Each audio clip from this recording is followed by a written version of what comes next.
Les Gentilshommes, le seul podcast sur les relations amoureuses à votre écoute, le lundi soir en direct sur Instagram et sur restless.com. Tu en as rêvé? Connie, Dan et Pascal l'ont fait. Bonsoir Lorraine. Bonsoir tout le monde. Bonsoir Lorraine. Bonsoir Lorraine. Comment vas-tu? Ça va bien? Ça va et vous? Très bien, ça va super comme ça Pascal, va super. il le dit plus maintenant, il a arrêté de le dire, mais merci d'être dans notre hotline. Alors une hotline un petit peu particulière ce soir parce que nous avons le duo de choc du podcast Nat et Véro. Nous avons Nat et Véro. Salut les filles. Salut les filles. Salut Mitch, salut Connie. Voilà, pour un crossover d'anthologie.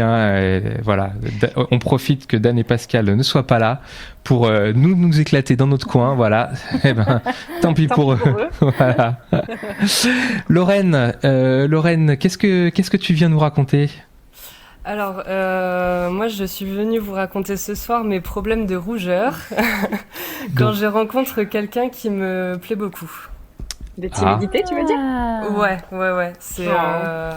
J'ai l'impression de retourner à 12 ans, les premiers amoureux, tout ça, quand je rencontre quelqu'un qui me plaît vraiment énormément sur tous les plans, que ce soit physiquement ou dans ses centres d'intérêt, tout ça.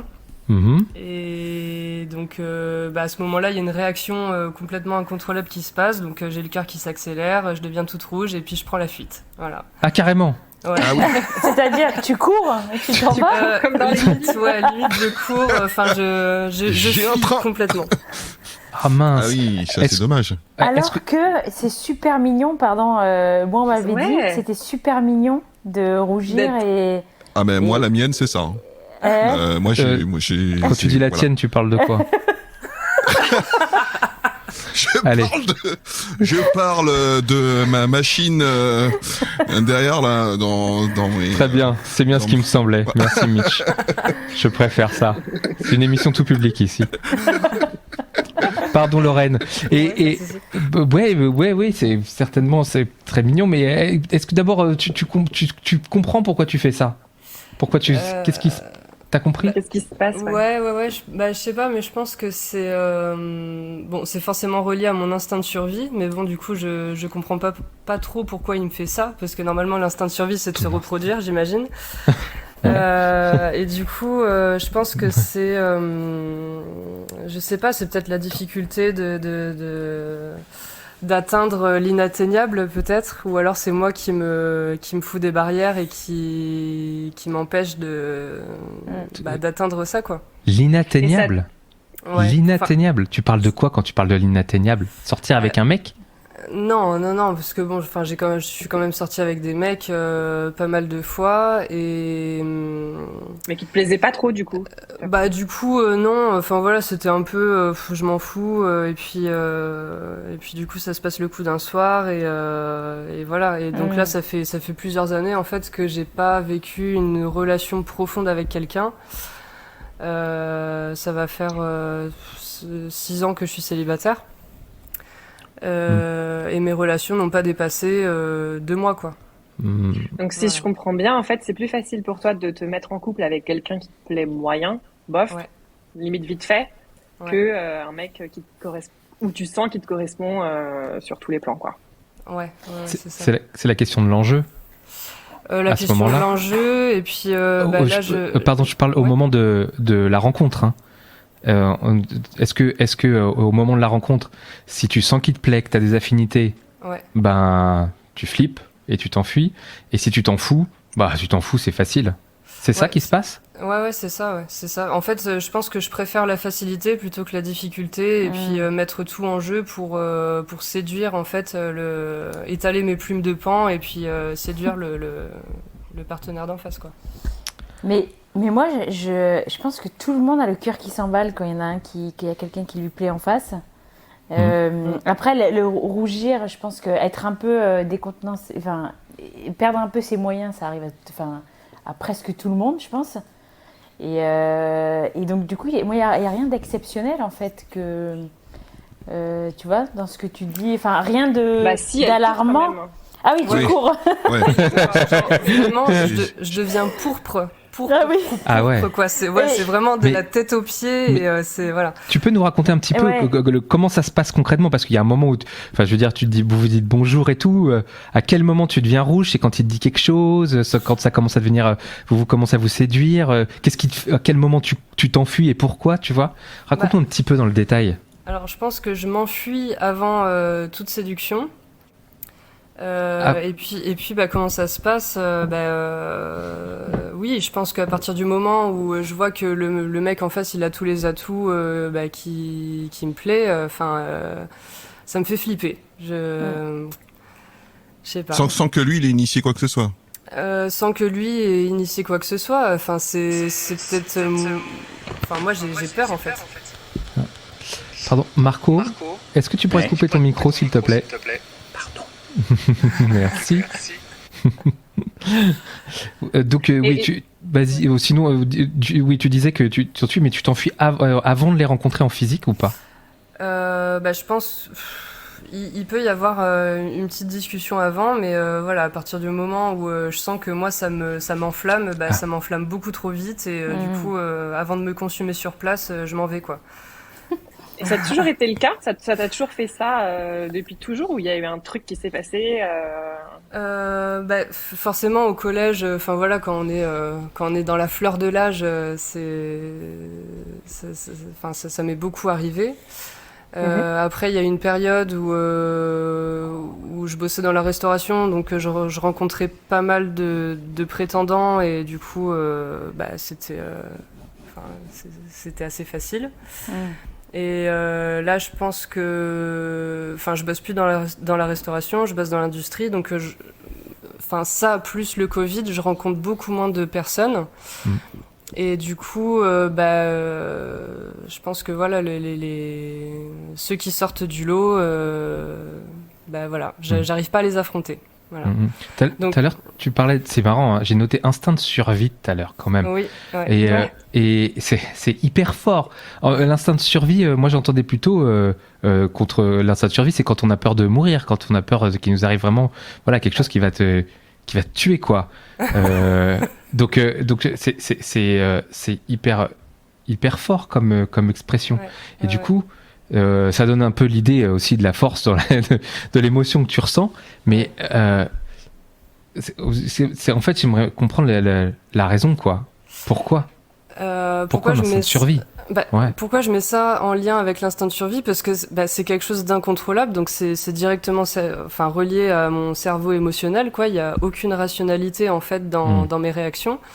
C'est-à-dire que je pourrais très bien me contrôler et me dire mais c'est bon, voilà, le mec il est mignon, il te plaît pour ça et pour ça, vas-y fonce.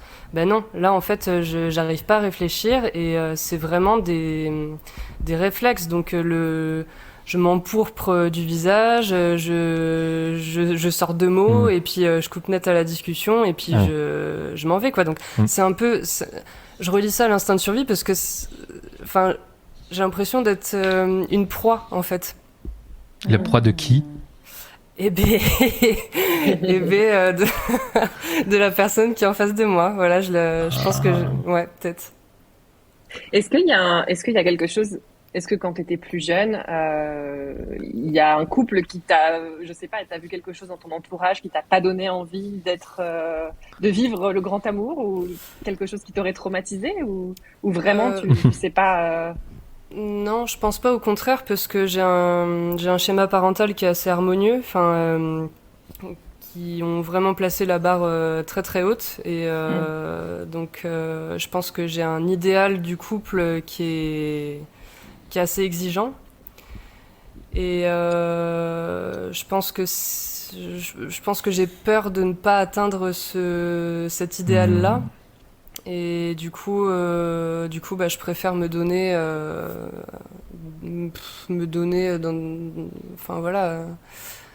T'échapper. Ouais, voilà, c'est ça, ouais. Quelle est la réaction des hommes en face de cette manifestation-là? J'ai jamais vraiment essayé Tu pars trop vite pour regarder, c'est ça? Ouais, voilà, c'est ça, je cherche même pas à comprendre en fait, mais j'aimerais bien en fait savoir enfin voilà, s'il y a des personnes à qui c'est déjà arrivé d'avoir une personne comme ça en face de soi qui prend la fuite et qui est très très timide, Ça voilà. n'arrive pas devant témoin, par exemple? Je sais pas. Si, peut-être, parce que quand je vois quelqu'un qui me plaît, je le dis forcément à mes copines, et du coup elles sont là, enfin voilà, elles essayent de me pousser, et sauf que ça me fait encore plus aller à reculons, donc. Oui, ça c'est, oui. Mais alors du coup, elle peut pas témoigner de la réaction du monsieur quand même. Non, c'est vraiment c'est la fuite totale quoi. Mais du coup, quand j'ai demandé quand j'ai demandé l'avis de mes amis masculins et puis amis féminines, elles m'ont dit mais non, c'est mignon tout ça, et puis je leur dis ouais c'est mignon, mais bon c'est c'est vachement handicapant quoi.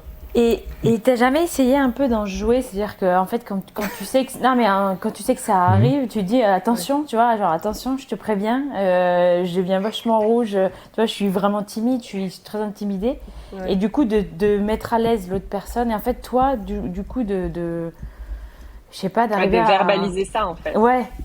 Et attention, ça va arriver, ou ça y est, je suis rouge, ou tu vois, tu dois me voir, réaction. Tu sais, en fait, tu vas en jouer un peu et pour réussir à en fait l'oublier, et en 2 minutes après tu passeras à autre chose. Mais oui, c'est vrai. Enfin, oui, je suis d'accord. T'as jamais réussi à le faire. Non, en plus, c'est vraiment une réaction qui dure 2 secondes. Ouais. Et t'as complètement raison. Enfin, c'est sûr que si je passe au-dessus de ça, je vais pouvoir en rigoler et puis passer au-dessus, et puis ça va briser la glace et tout ça. Mais en fait, si je bute dessus et que je suis si j'en viens à re-rencontrer cette personne régulièrement, là je vais être bloquée là-dessus, je vais pas arriver à briser la glace, et voilà. Lorraine, est-ce que tu as imaginé un moyen de j'ai envie de dire, soigner, entre guillemets, d'arriver à te contrôler? Est-ce que tu as pensé par exemple au théâtre? C'est-à-dire devoir dire un texte devant des gens, tu vois, pour arriver à surmonter des étapes comme ça? Ouais, je pense que, déjà de base, depuis que je suis toute petite, je suis très très très timide. J'ai quand même réussi à dépasser ça parce que de par mes études, de par différents métiers, notamment dans la restauration, j'ai réussi un peu à dépasser cette timidité. Aussi dans mes études, parce que j'ai fait un cursus artistique, donc fallait forcément déballer un speech, expliquer notre travail devant un public et tout ça. Donc ça, j'y suis arrivée. Mais après, je pense que le confinement, le changement de métier, tout ça, ça m'a un peu fait renfermer sur moi-même. Et du coup, oui, effectivement, faudrait vraiment que je fasse des exercices. Et un soir, je me suis dit, faudrait que que je prenne des cours de drague, mais non pas forcément non plus sortir des blagues à la con, genre t'as vu les étoiles, et puis mais oui, effectivement, faudrait que je pensais faire des petits exercices, et j'ai des très bonnes amies qui sont là pour me coacher aussi. Ouais. Et la dernière soirée, je pense que j'ai un peu suivi les conseils de mon amie qui est juste à côté de moi là ce soir. Et c'est quoi les conseils, hein? Donc Chloé qui est à côté de moi m'a dit oh mais c'est bon, arrête de te monter toute une montagne pour atteindre ce mec, et puis vas-y, va discuter avec lui quoi. Ouais, parce que qu'est-ce qui peut se passer au pire? C'est quoi le pire qui peut arriver? C'est exactement ça que je me dis. C'est sûr. Qu'est-ce qui peut se passer de pire? Rien, à part avoir un peu honte et puis se prendre un râteau, mais bon c'est pas dramatique. Et il mettra jamais un râteau parce que tu rougis, tu vois, en fait. Ouais. Donc il peut rien avoir de pire, et en fait juste fous-toi un peu de toi-même, et puis en plus passe à autre chose quoi. Ouais. C'est le mieux, parce que c'est rien en fait. Mais c'est facile à dire quand ça nous arrive pas en fait.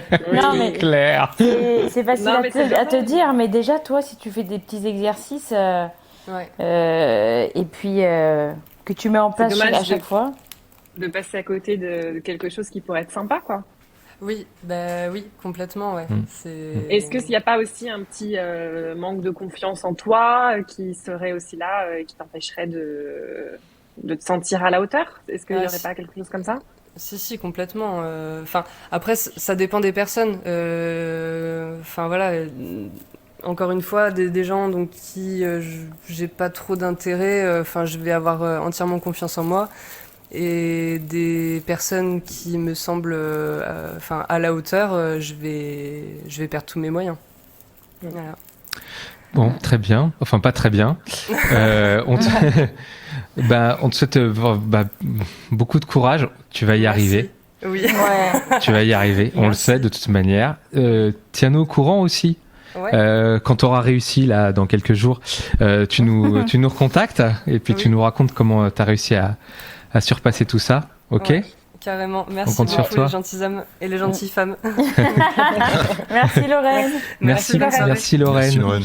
Et bien voilà, cette hotline touche à sa fin. Merci à tous de nous avoir suivis. Évidemment, un immense merci à Anna Tevero pour ce crossover d'anthologie. C'était magnifique. On revient quand, je te dis, il faut détourner l'attention de Pascal, tu détournes l'attention de Dan. Et ouais. C'est aussi simple que ça. Merci Connie, merci Mitch de nous avoir invités, en tout cas d'avoir pensé à nous. C'était un plaisir. Je vais juste... alors, si on avait dit qu'on parlait 2 minutes de votre podcast, de votre actu, de comment ça se passe. Allez Véro. Allez. Ouais, donc on va fêter les 3 ans comme a dit Nat au début. On va faire un épisode anniversaire en janvier. Donc 3 ans après, que sont devenus Nat et Véro. On va éventuellement inviter notre tout premier invité. Je pensais à ça l'autre jour. Là je le dis en live, on n'a même pas décidé avec Nat, mais je pense qu'on va réinviter nos 3 premiers invités et on va faire un peu un avant-après. Rappelle-nous ce que c'était votre postulat de départ, parce que c'est ça qui va nous intéresser. En fait, notre postulat de départ, c'était on est 2 amis trentenaires célibataires, on comprend rien au mec, et on faisait ça un peu pour nous, en fait, au départ, pour un peu mieux comprendre la version des hommes. Et 3 ans après, Nat et Véro ont bien changé. On va pas vous spoiler maintenant, mais vous aviez une quête.